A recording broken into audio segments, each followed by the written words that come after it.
On this episode of Cape Media News, Green Road Refill puts down roots in Brewster, providing a one-stop eco-friendly shopping experience for Cape Codders. We go behind the scenes with Faith Family Kitchen as they get ready for the grand opening of their new community kitchen, The Commons at Riverway. And we learn all about Sean Gannon's Stronger Shield training facility for canines. These stories and more, this is Cape Media News.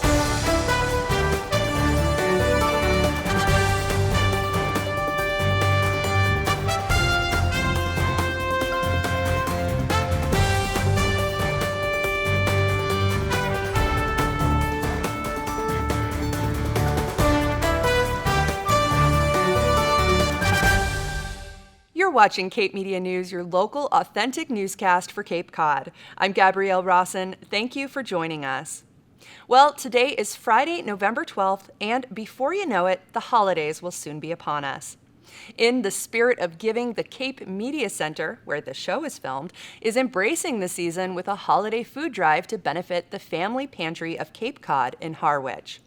From now until December 15th, Cape Media Center is collecting canned fruits and vegetables, soups, beans, rice, pasta, and other non-perishable items at 17 Shad Hole Road in Dennisport. If you'd like to donate to this great cause, come on down to the Cape Media Center or learn more by visiting capemedia.org. The Cape Cod Commission continues to engage local youth in an effort to combat the impacts of climate change. They recently announced they are seeking applicants in grades 9 through 12 to apply for their Climate Ambassador program, an initiative to educate, engage, and empower young people who want to develop a better understanding of climate change and how to combat it.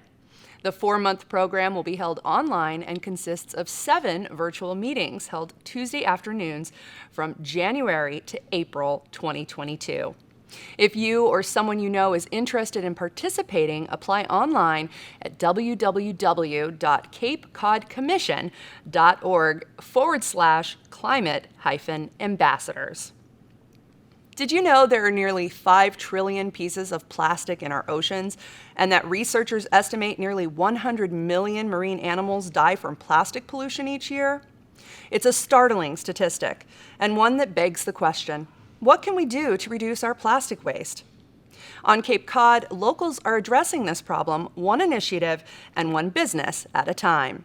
Green Road Refill, an earth-friendly shop that's dedicated to reducing Cape Cod's plastic footprint, recently held a grand opening at their brand new location in Brewster. Emily Tulloch reports. 300 million tons of plastics get made each year on our planet.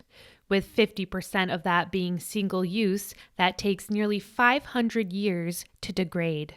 Add to that the nearly 5 trillion pieces of plastic in our ocean and the millions of aquatic animals that die from the plastic pollution on a yearly basis. It's evident that our society has a plastic waste crisis.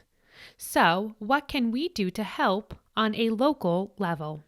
Enter the Green Road Refill, an environmentally friendly store dedicated to reducing plastic waste on Cape Cod. So at Green Road Refill, our major mission is to reduce plastic. And by doing that, we refill bottles. You can bring in your own bottle from home. We always have free bottles and glass and aluminums. And what you put in those bottles is really important. It's all plant-based, meaning it's good for you and good for the planet. We have everything from soaps, lotions, shampoos, bath and body stuff, to home cleaners, laundry detergent, and dish soap. For years, the Green Road Refill was a mobile shop, but recently co-owner Jess Georges was able to secure a permanent location in Brewster. Both my partner Taraza and I have been mobile for many years. We actually met when I first started my business, which was a gutted school bus named Betty, and I knew I wanted to carry earth-friendly candles, and that's how I met Taraza. So we have been lugging it from fairs and festivals, and it's made it really challenging for our customers to find us. So it's always been a goal of ours to have a brick and mortar to make it,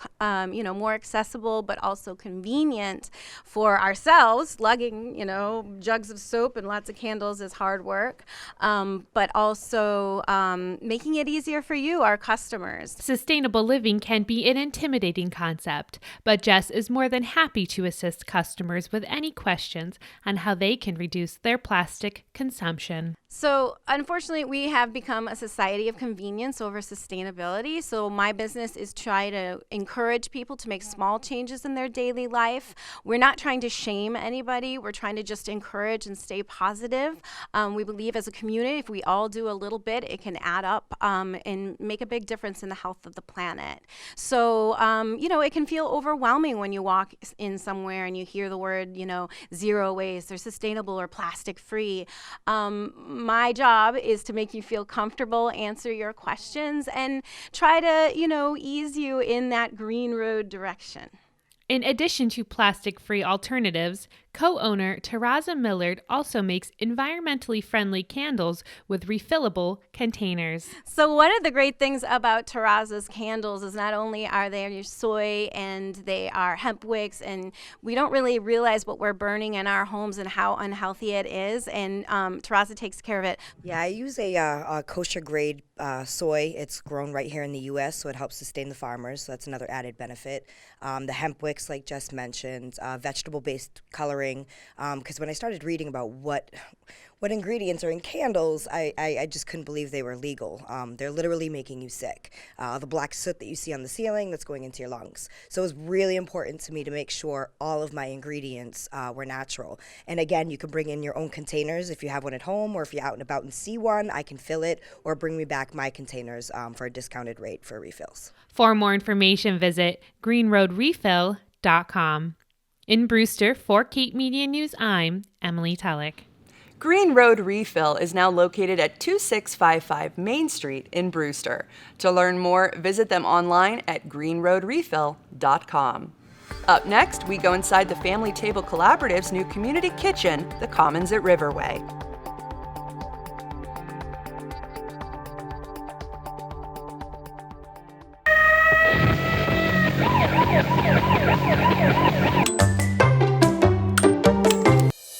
Did you know there are more than 3,000 community media outlets in the United States? In Massachusetts alone, there are nearly 250. On Cape Cod, more than half a dozen. Community media stations like the Cape Media Center in Dennisport promote and protect free speech by giving everyday people like you and me the opportunity to express our voices on the issues that matter. Every year, Community Media Day and Free Speech Week team up to raise awareness about the importance of preserving freedom of speech and of the press in our democracy. Cape Media Center is proud to be a public access media outlet that provides a safe space to express your voice. And we want to thank you for your membership.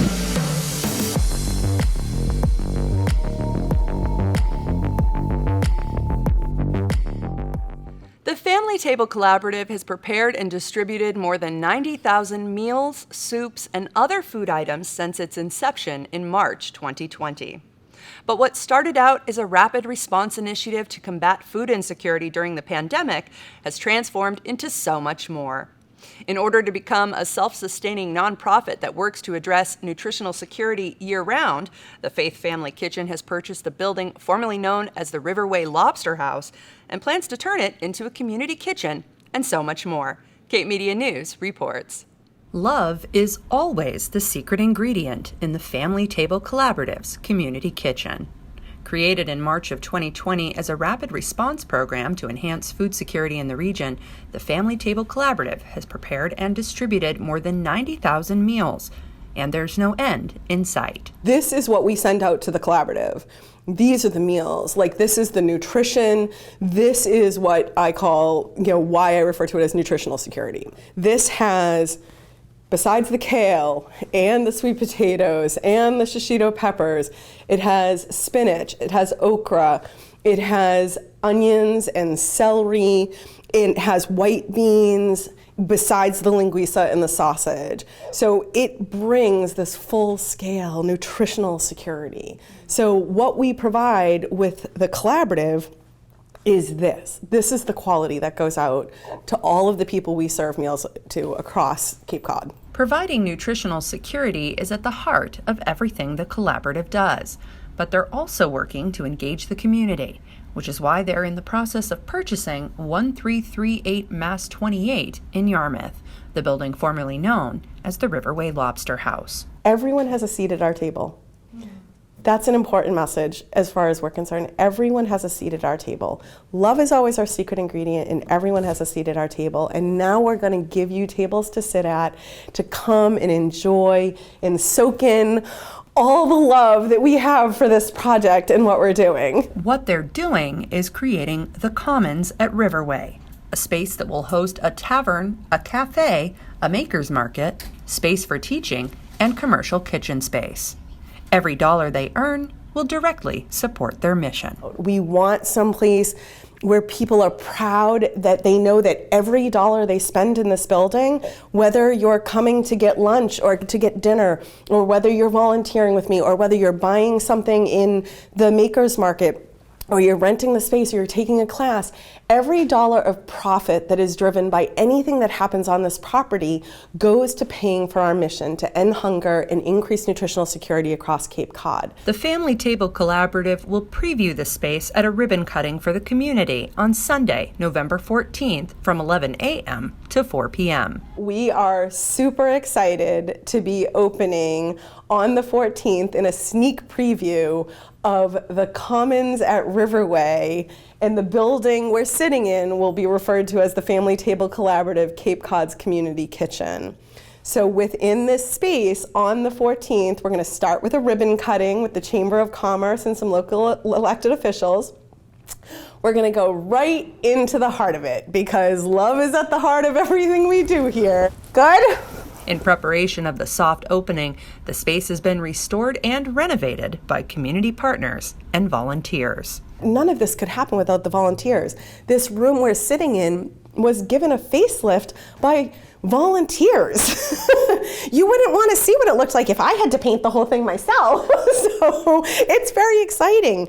Coach Like Carpets did the carpeting and donated the pad and did the rug at cost. It involves so many people to do what we do. Gustari Oil has donated $10,000 worth of olive oil to us each of the past 2 years to allow us to reduce our costs and cook with a really, really good ingredient.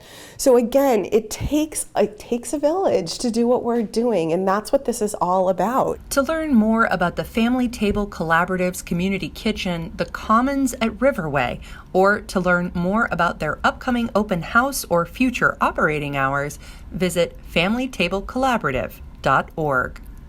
In Yarmouth, for Cape Media News, I'm Gabrielle Rawson. The Commons at Riverway will hold a grand opening Sunday, November 14th from 11 a.m. to 4 p.m.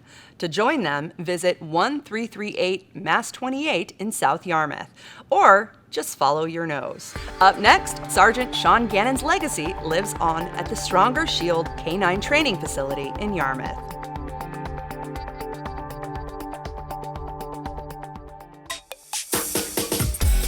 This one's for the real ballers and shot callers, the Sisterhood of Women in Tech. They're discovering cures, building apps, and programming the blockchain. They're CEOs, worldwide hustlers who can make it rain. They're tearing down the old boys club and seeing big gains. Because when women in tech come together, you know they make that change.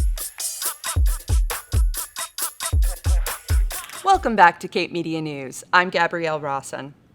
In 2018, Sergeant Sean Gannon of the Yarmouth Police Department was murdered in the line of duty. But his memory has lived on through a series of developments and projects funded by generous donors and the Yarmouth Police Foundation. The most recent project, a state-of-the-art K-9 training program, recently celebrated its grand opening in Yarmouth. Emily Tulloch reports. Did you know it takes, on average, about 4 months to train a K-9 police officer? Police dogs provide an important service with their keen sense of smell that helps find explosives or drugs and help locate missing persons. Now, Cape Cod has their very own canine training program with the addition of the Sergeant Sean Gannon Training Facility at the Yarmouth Police Department. A ribbon-cutting ceremony was held on October 23rd to celebrate this project that was several years in the making. We lost Sean. It was terrible. And a couple weeks after we lost him, we had a meeting because there was a lot of money flowing through, and we didn't know quite what to do with it. We were overwhelmed, and it was coming from 3 different factions. And we had a meeting in the room what to do with some of the money, and they made the suggestion that we start building a canine training center, which was already in the works, which was already thought of and being done by Sean Gannon, right here where you stand. It was Sean and I that stood in these woods. These were woods. And Sean had trained Nero over at a different location. And Nero scared one of the people over there. And the person called and said, geez, can you do something different? You know, the police dogs coming to our location scares us. So I talked to Sean, and the person that he is, he exactly told the truth about what happened. He said, yeah, Nero went after someone, but he was never in danger. I called him away, and Nero was just doing his job, and nothing bad ever happened. Good happened. So Sean and I walked out here in the woods, just us two. He said, why don't we train here? This is where we were. This is our house. And I said, oh my God, Sean, you know, that makes so much sense. The canine training facility, named after former Yarmouth Police Sergeant Sean Gannon, who was murdered back in April 2018, is the first of its kind on Cape Cod. It will provide essential training to the canines and their handlers. Yarmouth Police has a long legacy of canine officers, and they are teams. They're teams with their dogs and they're teams with each other. And they have a lot of different functions. The dedication that goes behind a drug dog is incredible. How they have to be fed. It's not just, you know, a pet. It's a lifestyle that has to be lived to make them good. And they're good. People have this idea that once the job is done at the end of the day, the canines just go back to the kennel. That isn't true. It's a 365, 24/7 job. These are dedicated men and women that take care of canines. Canines, as we have seen in the case of Canine Kit, who flew into bullets and saved 3 lives. We can't do enough for them. The ceremony included tours of the new building with demonstrations done by the Cape Cod Regional SWAT Team and Yarmouth Police Canine Unit. It was a chance to show how the new training equipment, most donated by the Yarmouth Police Foundation, will benefit the officers and keep the community safe. We have provided the department with, among other things, a canine storm intruder SWAT vest and camera system, an outside canine kennel, a protective response carcass, and a drone. Phase 1 of Stronger Shield, which has already been purchased and installed at department headquarters, is the Milo simulator, which provides officers with literally hundreds of real-life scenarios where they can practice and train on the skills that hopefully will never be needed, but often are. The facility was built using donations and support from local organizations, businesses, and individual community members. We are so blessed to have a community that believes in the importance of doing exactly this. It believes in its police, in the men and women in this community that put their lives on the line every day, serving all of us. I just want to thank every one of you for taking time to come out here and help to remember Sean's memory. Sean will, in fact, never, ever be forgotten. And the mark that he made on this community is something that's going to lift this community for as long as I and every one of these people here are alive. For more information on the new training facility, visit yarmouthpolice.com.